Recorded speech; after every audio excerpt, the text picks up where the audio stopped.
चलिए देखते हैं हम दूसरा क्वेश्चन। क्वेश्चन नंबर 2 कहता है कि इसमें से कौन से स्टेटमेंट सही है। पहला स्टेटमेंट है कि भारतीय संविधान में मूल अधिकारों को शामिल करने के लिए नेहरू रिपोर्ट 1928 ने समर्थन किया। दूसरा, भारत सरकार अधिनियम 1935 ने मूल अधिकारों को प्रश्रय दिया।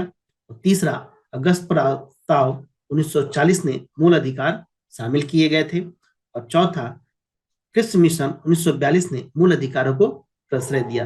तो ध्यान रखिएगा किसमें से सही उत्तर ए है, क्योंकि हमने थोड़ा देर पहले जब डिस्कशन किया तो उसमें हमने बताया था कि जो नेहरू रिपोर्ट है 1928 ने समर्थन किया था मूल अधिकारों को शामिल करने के लिए। तो option A is a right answer. Question number 3, संविधान में किस किस व्यक्ति ने मूल अधिकारों को हमारे लोगों के लिए एक प्रतिज्ञा तथा सभ्य विश्वास के साथ किया गया समझौता कहा था। ऑप्शन ए है पंडित जवाहरलाल नेहरू, ऑप्शन बी है डॉक्टर भीमराव अंबेडकर, और ऑप्शन सी है डॉक्टर राजेंद्र प्रसाद, और डॉक्टर डी है ऑप्शन डी है डॉक्टर राधा कृष्णन। तो ध्यान रखिएगा इसका आंसर है, answer is a D is a right answer. क्यों? क्योंकि एस राधाकृष्णन जो थे वो यह हमारे उन्होंने कहा था बहस के दौरान कि यह हमारे लोगों के लिए एक प्रतिज्ञा और सब विश्व के साथ किया गया एक समझौता है। तो स्टेटमेंट किनका है? डॉक्टर एस राधा कृष्णन का। ठीक है, चलिए क्वेश्चन नंबर 4 कहता है कि मौलिक अधिकार क्या है। ऑप्शन ए वाद योग, ऑप्शन बी अवाद योग, ऑप्शन सी लचीला है, या आपका कठोर है। तो मौलिक अधिकार के बारे में ये क्वेश्चन जो है ये आपको पूछा गया है एमपीपीसीएस में 2013 प्री में क्वेश्चन आया है। जी बिल्कुल आंसर ये क्या हो जाएगा, ये वाद योग है। मतलब ये कोर्ट के द्वारा जस्टिसेबल है। क्यों? क्योंकि आपने डीपीएसपी के केस में देखा था कि डीपीएसपी का उल्लंघन होता है तो आप कोर्ट नहीं जाओगे, लेकिन इस केस में जाते हैं आप फंडामेंटल राइट्स के अंदर। यानी भारतीय समाज में कहता है कि वाद योग और अवाद योग दोनों तरह की व्यवस्थाएं शामिल है। क्यों? क्योंकि हमारा नीति निदेशक तत्व अवाद योग है, लेकिन मौलिक अधिकार कैसा है? वाद योग है। क्लियर? चलिए चलिए क्वेश्चन नंबर 5 देखते हैं। क्वेश्चन नंबर 5 कहता है कि अधिकारों को मूल अधिकार कहा जाता है क्योंकि यह संविधान में उल्लेखित होता है। जी सही बात है। यह प्रजातांत्रिक होता है, यह लोक कल्याणकारी होता है, और चौथा यह व्यक्ति विकास के लिए आवश्यक होता है, और पांचवा संसद इसके विरुद्ध कानून नहीं बना सकती। ये बात सही है कि संसद इसके विरुद्ध कानून नहीं बना सकती। और देखो मूल अधिकार में जो अधिकार है वो कहीं ना कहीं आप देखेंगे कि आपके पर्सनैलिटी डेवलपमेंट, आपके व्यक्तित्व के विकास में सहायक होता है। ठीक है, तो option 4 is also right. Answer ही क्या होगा? 1 4 5, एक 1 4 5 answer is C is the right answer. ठीक है, बाकी अगला क्वेश्चन हम देखते हैं। क्वेश्चन नंबर 6, क्वेश्चन नंबर 6 कहता है कि मौलिक अधिकार, और फिर स्टेटमेंट है, कभी भी निलंबित नहीं किया जाता। पहला तो ये बात गलत हो गई, क्योंकि हमने बोला था कि मौलिक अधिकार आपके निलंबन हो सकता है यदि आपातकाल के दौरान आप उसमें देखते हो। दूसरा स्टेटमेंट क्या है? दूसरा स्टेटमेंट है प्रधानमंत्री के निर्देशों से निलंबित हो सकता है। बिल्कुल नहीं। राष्ट्रपति है ना, राष्ट्रपति को पावर था, ये भी हमने डिस्कस किया था। राष्ट्रपति की इच्छा पर निलंबित होता, राष्ट्रपति का ऐसा नहीं है कि इच्छा है, जब मन करेगा तब वो कर सकता है, ऐसा भी नहीं है। तो तीसरा भी गलत हो गया, पहला भी गलत हो। D is a right answer. आपातकालीन स्थिति में निलंबित किया जा सकता है।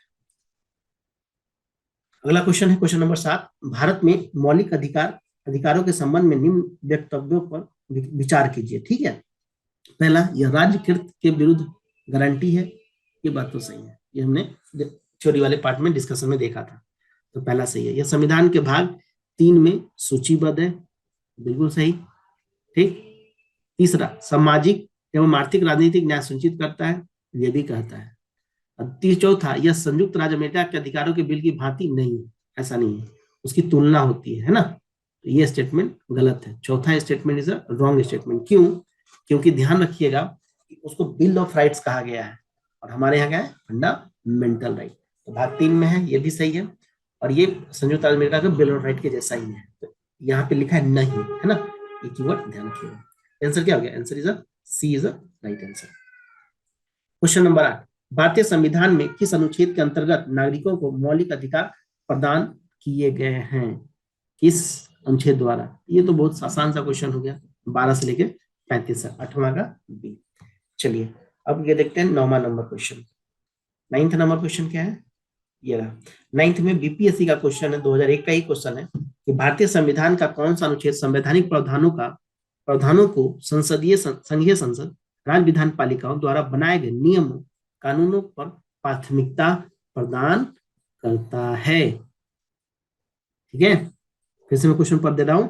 भारतीय भारतीय संविधान का कौन सा अनुच्छेद संवैधानिक प्रावधानों को संघीय संसद या राज्य विधान पालिकाओं द्वारा बनाए गए नियम और कानूनों पर प्राथमिकता प्रदान करता है? तो कौन सा है भाई? तो याद रखिएगा, जो अनुच्छेद 32 तो आपको पता ही है, यदि आपका फंडामेंटल राइट का वायलेशन होता है तो डायरेक्ट सुप्रीम कोर्ट जा सकते हो।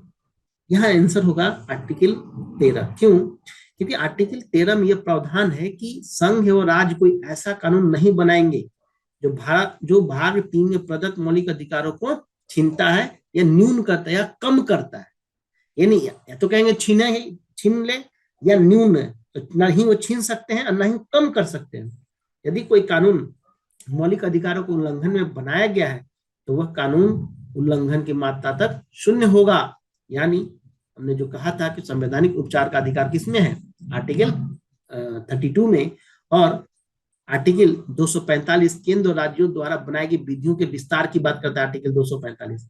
और वहीं पे आर्टिकल 326 लोकसभा एवं विधानसभा में निर्वाचन यानी वयस्क मताधिकार के आधार पर होना चाहिए, ये बात आर्टिकल 326 में कह रहा है। तो तीनों के आर्टिकल आपका क्लियर हो गया। ठीक है, चलिए क्वेश्चन नंबर 10। क्वेश्चन नंबर 10 कहता है कि भारतीय संविधान के अनुसार अनुच्छेद 13 ठीक मुख्य उद्देश्य निम्नलिखित में से किसके संदर्भ में संविधान की सर्वोच्चता सुनिश्चित करना है? पहला, राज्य के नीति निर्देशक तत्व, दूसरा मौलिक अधिकार, तीसरा मौलिक कर्तव्य, चौथा उपरोक्त में से सभी। बताइए कौन सा होगा आंसर? अभी डिस्कस किया था, क्या हो गया? मौलिक अधिकार। ठीक, चलिए 11 नंबर क्वेश्चन कहता है भारतीय संविधान में समता का अधिकार 5 अनुच्छेदों द्वारा प्रदान किया गया है। देखो ये क्वेश्चन मैंने बोला था कि जब समता देखेंगे तो कहां से कहां था, स्वतंत्रता देखे थे तो कहां से कहां था। तो बताइए 19 में तो स्वतंत्रता हो गई नहीं भाई, 19 में क्या हो गया, आपकी स्वतंत्रता हो गई। तो बताओ संविधान में समता का अधिकार की बात कहां से कहां है? 19 में तो 19 को तो काउंट नहीं ना करोगे, 19 के पीछे आओगे तो कहाँ आएगा? 18, 14 से लेके अनुच्छेद 18 तक। 14 में एक बार फिर से रिवाइज कर लीजिए। विधि आर्टिकल 14 विधि के समस्त समता। अनुच्छेद 15 धर्म मूल वंश जन्म स्थान के आधार पर विभेद नहीं कर सकते। 16 लोक नियोजन के विषय पर समानता। अनुच्छेद 17 अस्पृश्यता अनटचेबिलिटी का अंत। 18 उपाधि का अंत। ठीक है, क्वेश्चन नंबर 12 समानता का अधिकार संविधान के निम्न अनुच्छेदों में से किसके अंतर्गत दिया गया है? समानता का अधिकार, बताइए समानता किसमें लेके आएंगे? अब आपके पास आंसर भी है और क्वेश्चंस भी, सोच के बताइए किसमें आएगा, बताओ।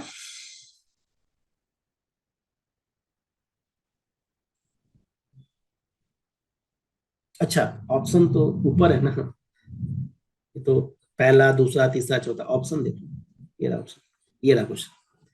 एक्चुअली मैंने क्वेश्चंस पे ही रोक दिया था इस स्क्रीन को। ठीक है, तो ये रहा क्वेश्चन, समानता का अधिकार संविधान के निम्न अनुच्छेदों में से किनके अंतर्गत हुआ है? इसमें आंसर क्या होगा? सी। देखो कौन सा है।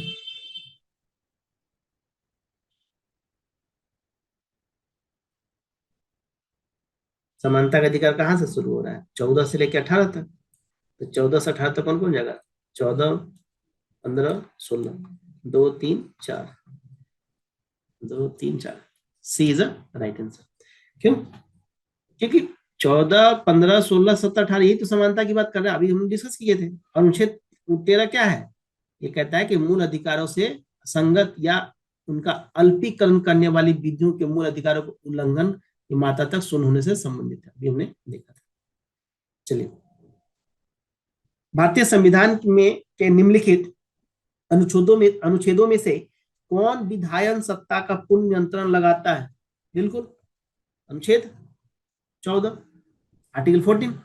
ठीक है, उसके बाद कहता है निम्नलिखित में से, क्वेश्चन नंबर 14, निम्नलिखित में से भारत के संविधान का कौन सा अनुच्छेद कानून के समक्ष समानता से संबंधित है? आर्टिकल 14। क्लियर? क्वेश्चन अब रिपीटेड हो रहा है, ठीक है। संविधान के किस अनुच्छेद में कानून का समान संरक्षण की बात की गई है? 14, ठीक है। 16, कानून को त्याग करने के लिए, आईएएस का क्वेश्चन है 2021 का, थोड़ा सा ध्यान से सुनिएगा। कानून को लागू करने के मामले में कोई विधान जो किसी कार्यपालक अथवा प्रशासनिक अधिकारी को अनिर्देशित एवं अनियंत्रित विवेकाधिकार देता है, भारत के संविधान के निम्नलिखित अनुच्छेदों में से किसका उल्लंघन करता है?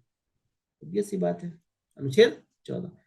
क्लियर? चलिए क्वेश्चन नंबर 17। क्वेश्चन नंबर 17 कहता है कि विधि का नियम या कानून का अधिराज्य का मतलब क्या है? देखो, विधि का नियम या कानून का अधिराज्य का मतलब होता है कि सभी के लिए एक कानून और सभी के लिए एक ही न्याय तंत्र होना चाहिए। क्या अमिताभ बच्चन और क्या मुकेश कुमार, है ना? सबके लिए कानून एक ही होना चाहिए और एक ही न्याय तंत्र होना चाहिए। A is a right answer. Clear? विधि या नियम, शासन या कानून का अधिराज्य, रूल ऑफ लॉ का तात्पर्य है कि सभी के लिए एक कानून और सभी के लिए एक न्याय तंत्र होना चाहिए। क्वेश्चन नंबर 18, धर्म आदि के आधार पर विभेद का प्रतिषेध भारत के संविधान का अनुच्छेद 15 का एक मूल अधिकार है, जिससे इसके अधीन वर्गीकृत किया गया है। तो किसके अधीन वर्गीकृत किया गया? अनुच्छेद 15 को। याद करो, 14 से लेकर 18 तक किसमें था? समता का अधिकार। क्लियर? IS 95 का क्वेश्चन। क्वेश्चन नंबर 19, मद्रास राज्य बनाम द्वैराजन 1991 के मुकदमे में भारतीय सर्वोच्च न्यायालय के निर्णय के परिणाम स्वरूप निम्नलिखित में से किस मौलिक अधिकार को संशोधित किया गया था? पहला, विधि के समक्ष समानता का अधिकार, और दूसरा भेदभाव के विरुद्ध अधिकार, और तीसरा स्टेटमेंट है आपका अस्पृश्यता के विरुद्ध का अधिकार, और चौथा है विचार एवं व्यक्ति की स्वतंत्रता का अधिकार। तो किसका होगा? ध्यान रखिएगा, ये जो मद्रास वाला केस था ना, मद्रास राज्य बनाम दोराय राजन 1991 का मुकदमा, ये भेदभाव के विरुद्ध का अधिकार था। ठीक है, तो answer B is the right answer. इसमें ध्यान रखिएगा कि मद्रास राज्य बनाम चपक्कम द्वैराजन 1991 के मुकदमे में सर्वोच्च न्यायालय के निर्णय के परिणाम स्वरूप क्या हुआ कि भेदभाव के विरुद्ध, ध्यान रखिएगा, भेदभाव के विरुद्ध अनुच्छेद 15 को संशोधित किया गया। और इसमें से संविधान का पहला संशोधन जो 1991 की धारा 2 द्वारा अनुच्छेद आर्टिकल 15 क्लाउज 4 जोड़ा गया, जिसके तहत सामाजिक और शैक्षणिक दृष्टि से पिछड़े वर्गों की उन्नति के लिए अनुसूचित जाति, अनुसूचित जनजाति के लिए राज्य द्वारा विशेष उपबंध करने हेतु प्रावधान किया गया। क्लियर है? तो ध्यान रखिएगा, ये किसके विरुद्ध है? भेदभाव के विरुद्ध का अधिकार। अगला क्वेश्चन देखते हैं, क्वेश्चन नंबर 20, संविधान के किस अनुच्छेद के अंतर्गत शिक्षण संस्थानों में, जिसमें से गैर सरकारी एवं गैर अनुदान प्राप्त भी सम्मिलित है, अनपिछड़ों, अनुसूचित जाति एवं अनुसूचित जनजाति हेतु आरक्षण की सुविधा प्रदान की गई है? ठीक है,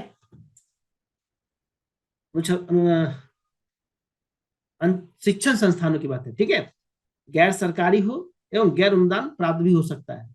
ध्यान रखिए, इसमें है आर्टिकल 15 क्लाउज 5। आर्टिकल 15 क्लाउज 5 के अंतर्गत शिक्षण संस्थानों में सबसे, जिसमें गैर सरकारी, गैर अनुदान प्राप्त भी सम्मिलित है, और साथ ही साथ अनपिछड़ों, अनुसूचित जाति, अनुसूचित जनजाति हेतु आरक्षण की सुविधा प्रदान की गई है। क्वेश्चन नंबर 21, संविधान के किन अनुच्छेदों के अनुसार ओबीसी, अनपिछड़ा वर्ग को आरक्षण के प्रावधान किए गए हैं? ये तो अभी ही क्लियर हो जाएगा आपका। बताओ किसमें होगा? 21 का आंसर बताइए, फिर से मैं पढ़ दे रहा हूं। संविधान के किस अनुच्छेद के अनुसार ओबीसी, अनपिछड़ा वर्ग को आरक्षण का प्रावधान किया गया है? 21 नंबर क्वेश्चन। 21 नंबर क्वेश्चन का आंसर क्या हो जाएगा? अभी देखे ना हमने, 15, आर्टिकल 15 क्लाउज 4 तथा आर्टिकल 16 क्लाउज 4। ध्यान रखिएगा कि अनुच्छेद 15 क्लाउज 4 तथा अनुच्छेद 16 क्लाउज 4 के प्रावधानों के अनुसार ओबीसी, अनपिछड़ा वर्ग को राज्य की सेवाओं में आरक्षण के प्रावधान किए गए। ध्यान रखिएगा 103 संविधान संशोधन नियम 2019 द्वारा जोड़ा गया अनुच्छेद खंड था 15(6), यानी आर्टिकल 15 क्लाउज 6 और आर्टिकल 16 क्लाउज 6 के माध्यम से आर्थिक रूप से दुर्बल वर्गों के लिए आरक्षण के प्रावधान किए गए थे। इसीलिए answer is a right answer. ठीक है,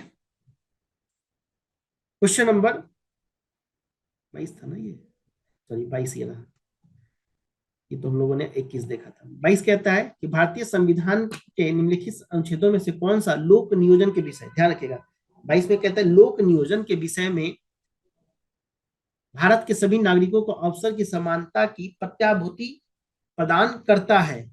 ऑप्शन ए है अनुच्छेद 15, अनुच्छेद दूसरा है ऑप्शन बी अनुच्छेद 16 क्लाउज 1 और क्लाउज 2। ठीक है, दूसरा देखते हैं इसका तीसरा ऑप्शन अनुच्छेद 16 क्लाउज 3, अनुच्छेद 16 क्लाउज 3, 4 और 5, मतलब क्लाउज 4 और क्लाउज 5, कौन सा आंसर है? ध्यान रखिएगा इसका आंसर है डी, क्लाउज आर्टिकल 16 क्लाउज 1 और आर्टिकल 16 क्लाउज 2। क्या है भाई इसमें? इसमें कहा गया कि अनुच्छेद 16 क्लाउज 1 अनुच्छेद 16 क्लाउज 2 के तहत राज्य के अधीन किसी पद पर नियोजन के विषय में भारत के सभी नागरिकों के लिए अवसर की समानता की प्रत्याभूति प्रदान की गई। क्वेश्चन नंबर 23, क्वेश्चन नंबर 23 कहता है कि भारतीय संविधान में जैसा निहित है निम्न में से कौन सा समानता के मौलिक अधिकार में सम्मिलित नहीं है? कानून के समक्ष समानता, सामाजिक समानता, अवसर की समानता और आर्थिक समानता। बताइए कौन सा? आर्थिक समानता नहीं शामिल है मौलिक अधिकार में। क्यों? क्योंकि देखो आर्टिकल 14 क्या कहता है?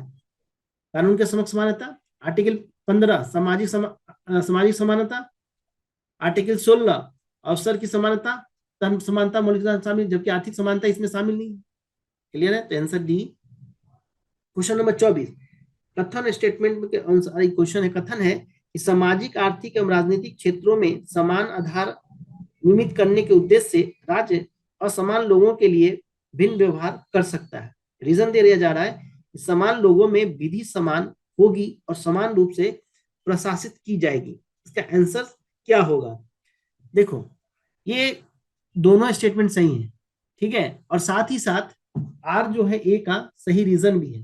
कैसे? वो देखो, राज्य सामाजिक और आर्थिक और राजनीतिक, ठीक है, सामाजिक, आर्थिक और राजनीतिक क्षेत्रों में समान आधार नियमित करने के उद्देश्य से असमान लोगों यानी कि जो गरीब हैं, जो पिछड़े हैं, जो वंचित हैं, उनके साथ विभिन्न व्यवहार कर सकती है, यानी उनको विशेष सुविधा वगैरह प्रदान किया जा सकता है। इसलिए आप देखेंगे अनुच्छेद 16 क्लाउज 4 और अनुच्छेद 15 क्लाउज 4 के तहत राज्य द्वारा ऐसे प्रावधान किए गए हैं, ठीक है, लेकिन यहाँ पे एक स्टेटमेंट ये दिया जा रहा है कि समान स्तर के लोगों के लिए विधि समान होगी और समान रूप से प्रशासित की जाएगी। क्लियर है? इसीलिए अनुच्छेद 14 के तहत विधि के समझ समता की बात की गई।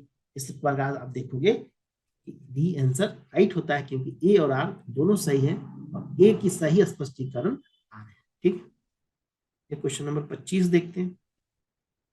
क्वेश्चन नंबर 25 कहता है कि निम्नलिखित में से किसने भारतीय न्यायालय को समान कार्य के लिए समान वेतन का मौलिक अधिकार निगमन करने हेतु सक्षम किया?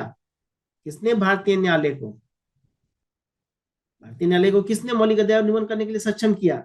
स्टेटमेंट ए संविधान की प्रस्तावना प्रमुख समाजवादी सब, ए ऑप्शन स्टेटमेंट बी जो है ऑप्शन बी कहता है ए को संविधान के अनुच्छेद 14 को मिलाकर पढ़ना पड़ेगा, और ऑप्शन सी कह रहा है कि ए को संविधान के अनुच्छेद 16 के साथ मिलकर पढ़ना पड़ेगा, और डी कह रहा है ए बी सी तीनों को मिलाकर पढ़िएगा तब सही है।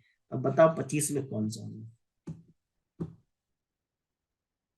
25 का आंसर होगा डी, तीनों को एक साथ मिलाओगे तभी ये सही है। यानी सर्वोच्च न्यायालय ने, ध्यान रखिएगा, कि रणधीर सिंह बनाम भारत संघ मामला 1982 में यह अभिनिर्धारित किया कि अनुच्छेद 14 और 16 को संविधान की प्रस्तावना तथा अनुच्छेद 39 क्लाउज डी के प्रकाश में अर्थान्वित करते हुए समान कार्य के लिए समान वेतन के सिद्धांत इन अनुच्छेदों से निष्कर्षणीय है तथा इसके संगत वर्गीकरण अथवा असंगत वर्गीकरण पर आधारित असमान वेतन के मामले में उचित ढंग से लागू किया जा सकता है। अब एक बात बताओ, समान कार्य है और समान वेतन नहीं दोगे तो दिक्कत है ना भाई। ऐसा भी आप देखते हैं प्राइवेट सेक्टर में, क्या देखते हैं कि वही काम महिला कर रही है तो उसको कम वेतन मिल रहा है, और वही काम पुरुष करता है तो ज्यादा वेतन देते हैं, है ना। इंफ्रास्ट्रक्चर सेक्टर में देखेंगे इस तरह की बहुत समस्याएं हैं, क्योंकि महिला ज्यादा काम करती है। क्वेश्चन नंबर 26, भारतीय संविधान की प्रस्तावना में प्रयुक्त समाजवाद शब्द को निम्नलिखित किस अनुच्छेद या अनुच्छेदों के साथ मिलाकर पढ़ने से सर्वोच्च न्यायालय को समान कार्य के लिए समान वेतन को मौलिक अधिकार परिभाषित करने की शक्ति प्राप्त हुई है? अब ये क्वेश्चन ऊपर वाले के अकॉर्डिंग ही नीचे वाले को कर दिया है। क्वेश्चन आंसर होगा डी, अनुच्छेद 14 और 16 अभी हमने यहाँ पर अंडरलाइन किया। क्लियर है? चलिए क्वेश्चन नंबर 27, संविधान के किस प्रावधान द्वारा अस्पृश्यता का उन्मूलन किया गया है? ये तो बहुत आसान क्वेश्चन हो गया, सी इज द राइट आंसर। ठीक। क्वेश्चन नंबर 28, क्वेश्चन नंबर 28 कहता है आपका कि भाई भारतीय संविधान का कौन सा अनुच्छेद अस्पृश्यता का उन्मूलन करता है? फिर सेम ही क्वेश्चन आ रहा है 17। ठीक है, तो जो क्वेश्चन सेम होगा ना मैं थोड़ा फास्ट निकल जाऊंगा, ठीक है, ध्यान रखिएगा। इसमें भी देख लो अस्पृश्यता की समाप्ति 17, इसमें भी देख लो अस्पृश्यता की, पता नहीं इनको हटा देना चाहिए था क्वेश्चन, नहीं अस्पृश्यता 30 तक हो गया।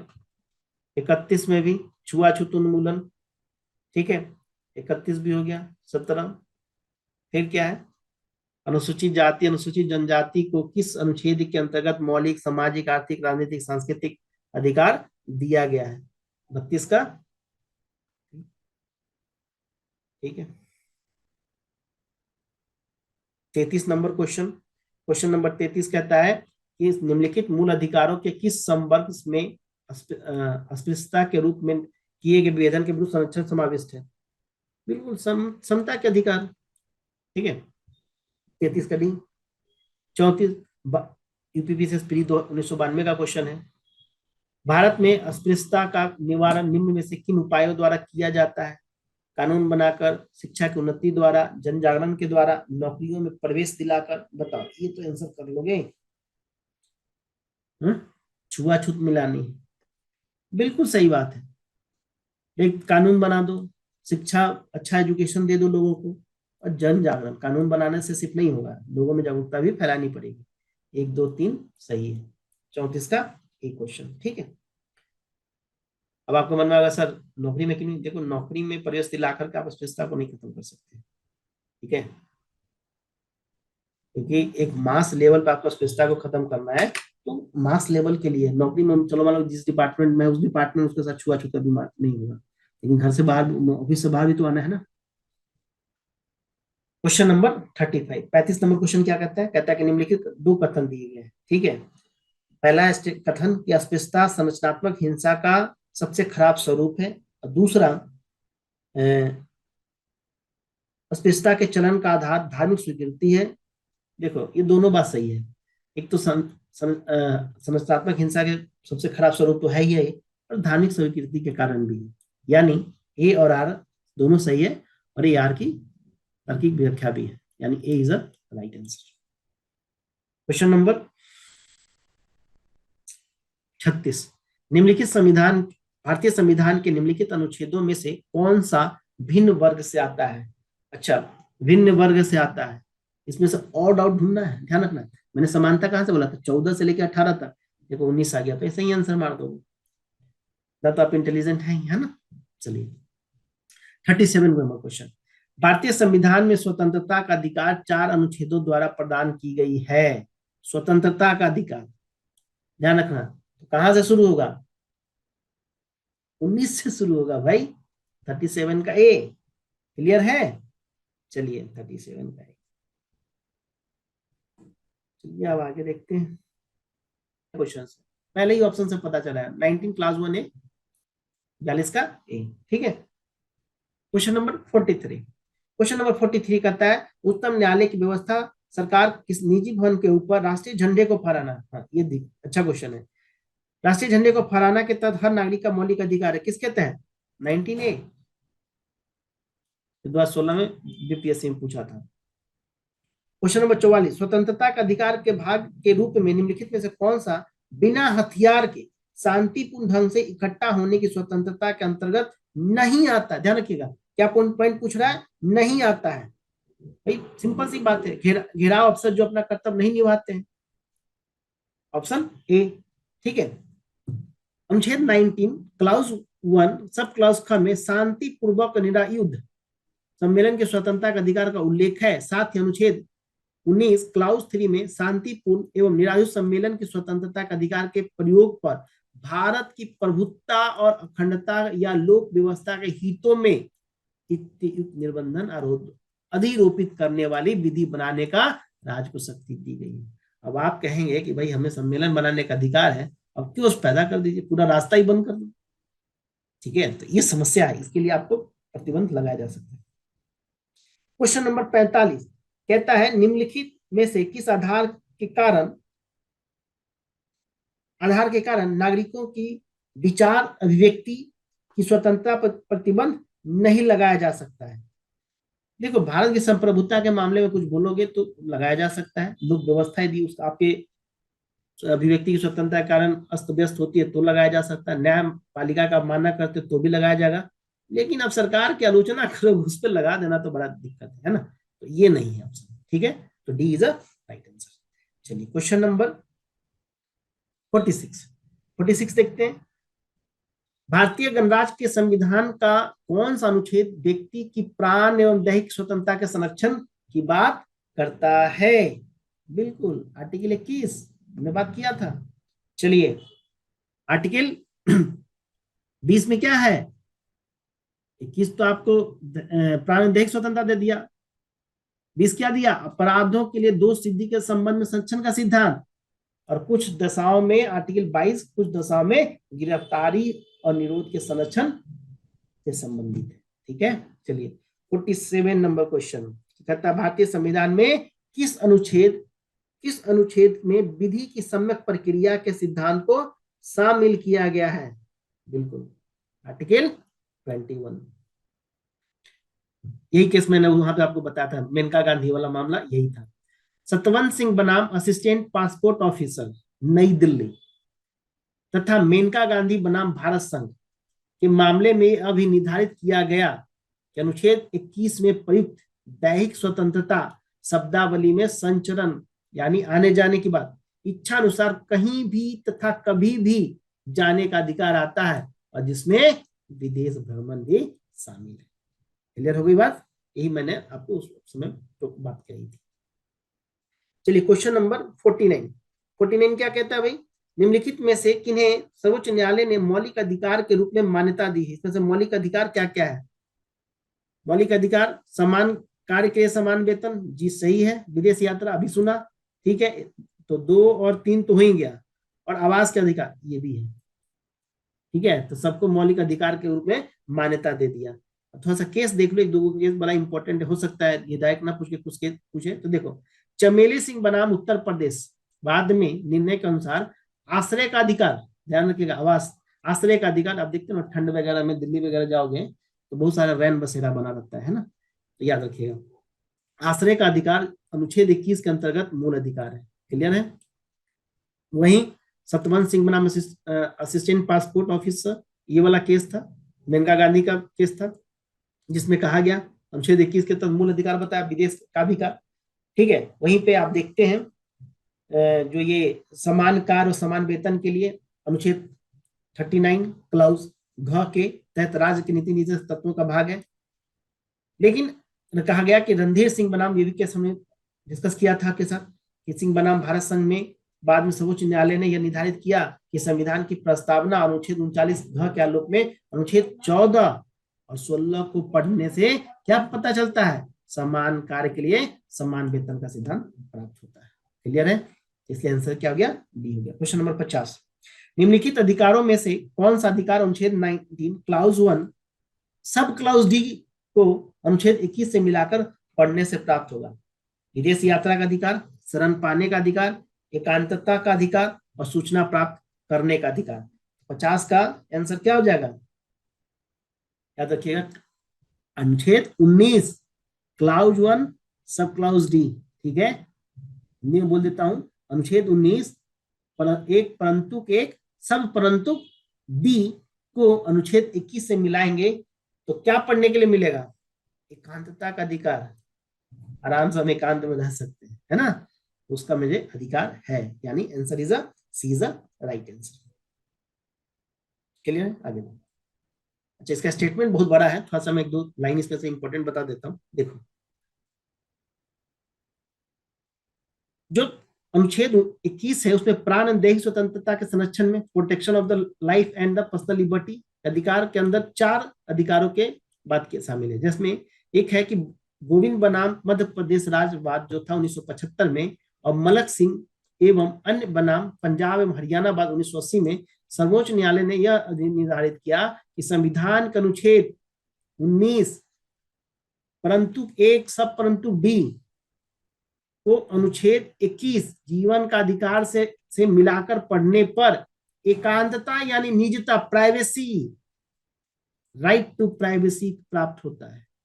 दो केस, दो आर्टिकल, आर्टिकल 19 क्लाउज 1 सब क्लाउज डी और आर्टिकल 21, यदि दोनों को साथ में पढ़ेंगे ना तो आपको राइट टू प्राइवेसी का मिलता है। क्लियर है, चलिए।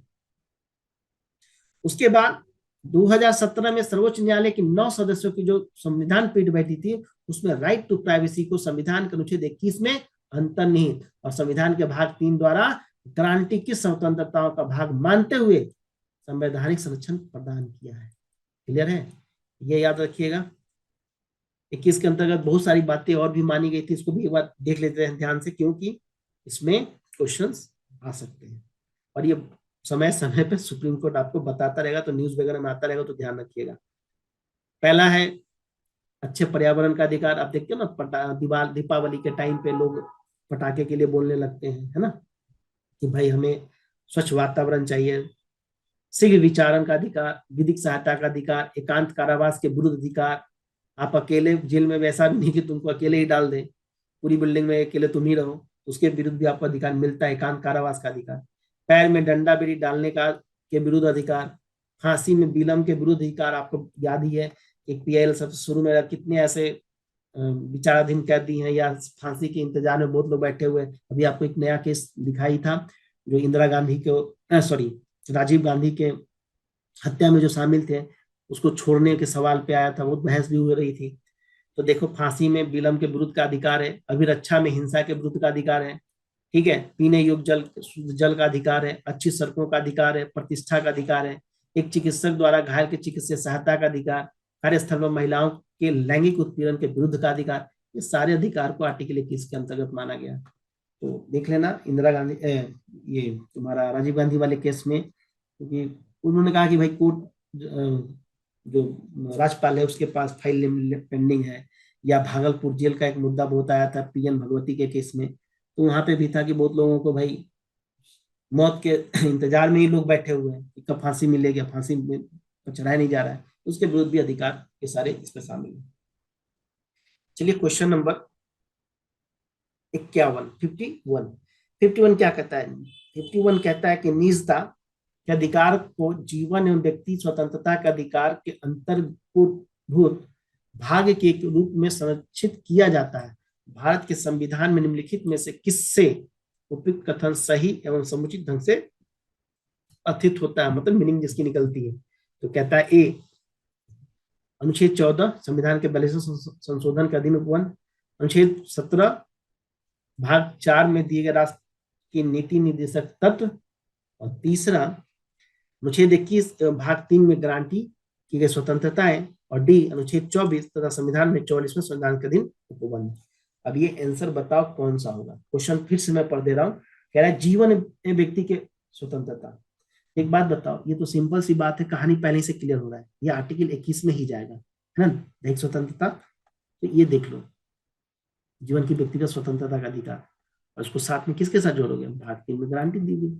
ये तो भी हमने डिस्कशन में भी देखा था, एक्सप्लेनेशन मैंने आपके साथ किया था वो। चलिए, क्वेश्चन नंबर 52, भारत के संविधान के किस अनुच्छेद के अंतर्गत निजता का अधिकार यानी राइट टू प्राइवेसी? ऑब्वियस सी बात है, C is the right answer. 53 question, भारत के संविधान का कौन सा अनुच्छेद अपनी पसंद के व्यक्ति से विवाह करने की किसी व्यक्ति के अधिकार का संरक्षण देता है? ठीक है, तो मैं समझ जाओ, एक तरह से इंडायरेक्ट रूप से क्या कर रहा है, लव मैरिज करने की परमिशन दे रहा है। भाई कौन सा है? देखो आईएएस प्री में 2019 में क्वेश्चन पूछा गया है, तो किसमें होगा? कौन सी स्वतंत्रता है आपको? आर्टिकल 19 के तहत जाओगे कि 21 के तहत जाओगे कि 25 के तहत जाओगे या 29 के तहत जाओगे? ध्यान रखना, इसको कहा गया है आर्टिकल 21, अनुच्छेद 21 के तहत, 21 के तहत। 27 मार्च 2018 को गैर सरकारी संगठन, ध्यान रखिएगा, शक्ति वाहिनी बनाम भारत संघ, बाद में उच्चतम न्यायालय ने जीवन साथी चुनने के अधिकार को मूल अधिकार मानते हुए उस अनुच्छेद 21 में निहित माना। ठीक है, चलिए क्वेश्चन नंबर 54। अब 54 कहता है कि संविधान में कौन सा अनुच्छेद 21 के दायरे में नहीं आता? संविधान के अनुच्छेद 21 के दायरे में इसमें से क्या नहीं आएगा? तो देखो अभी हमने चिकित्सा वाला सलाह था, सही था। कार्यस्थल महिला को लैंगिक उत्पीड़न, ये भी सही था। गुणवत्ता दूषित करना, पानी की गुणवत्ता को दूषित करना, और तीसरा चौथा मृत्युदंड। तो देखो ये तीनों तो था ना भाई, ये हमने देखा था। देखो यहाँ पे देखो, कार्यस्थल भी था, चिकित्सा भी था, पीने शुद्ध पानी का अधिकार भी था, लेकिन मृत्युदंड वाला नहीं।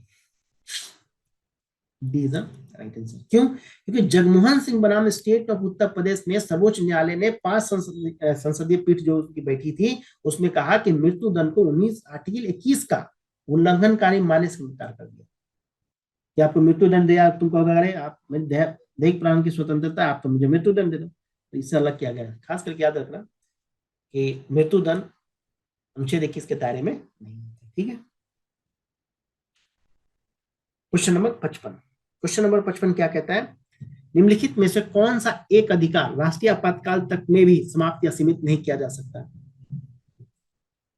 ये तो बना देंगे आप लोग। नहीं, आर्टिकल 21 था ही, तो इसमें से कौन सा आएगा? बिल्कुल सही, बी, व्यक्तिगत स्वतंत्रता जीवन का अधिकार। इसको आप आपातकाल के दौरान भी निलंबित नहीं कर सकते।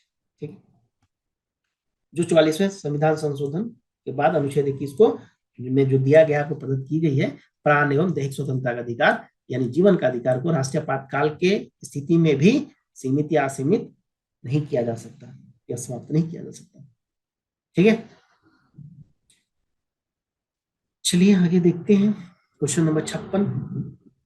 उच्चतम न्यायालय के किस मामले के निर्णय के कारण संविधान के अनुच्छेद 21 के कार्य क्षेत्र का विस्तार कर शिक्षा के अधिकार को उसमें शामिल किया गया?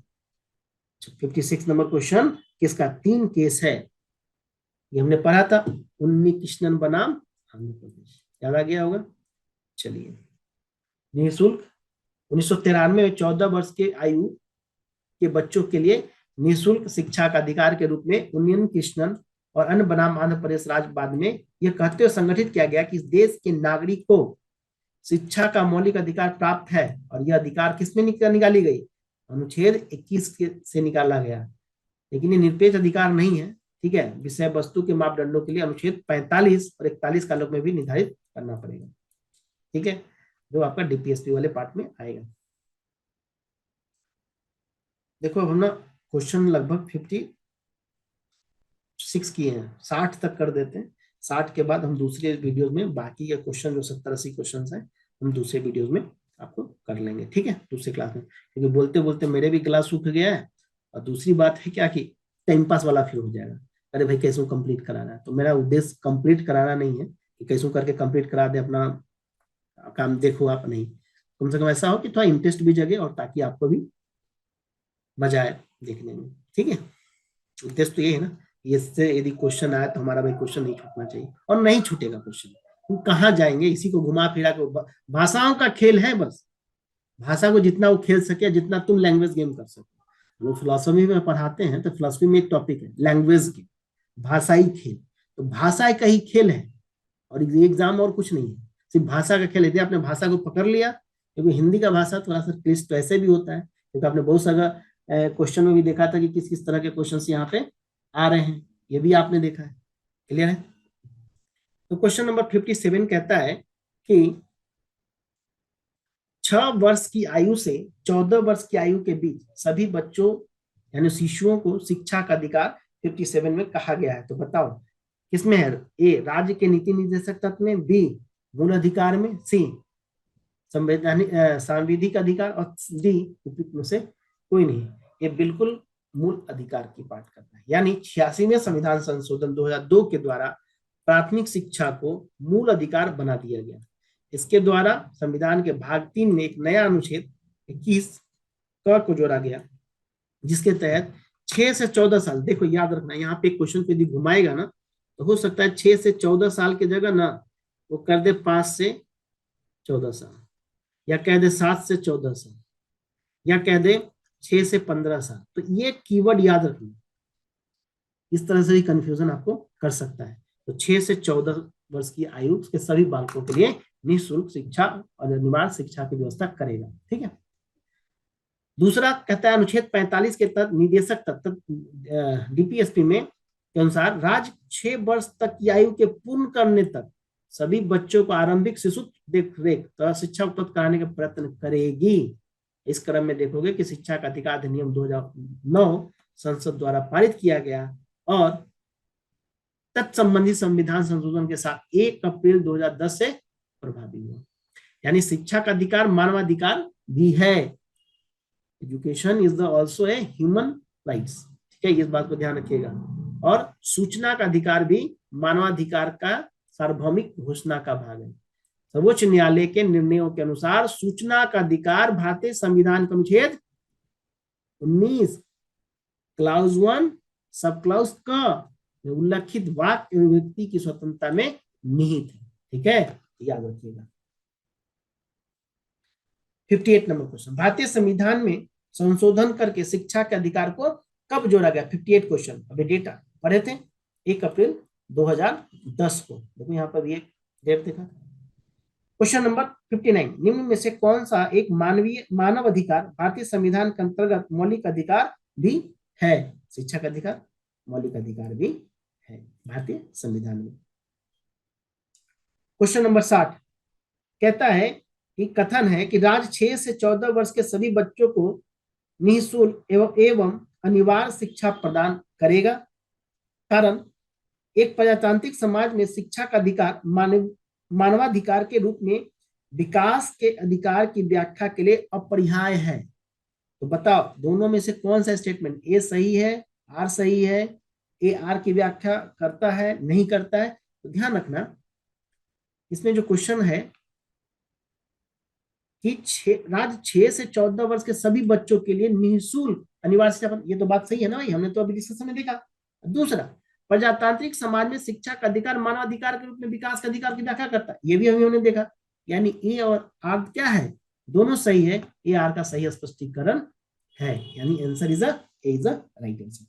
देख लो यहाँ संविधान के भाग 3 में अनुच्छेद 21 के तहत 6 से 14 वर्ष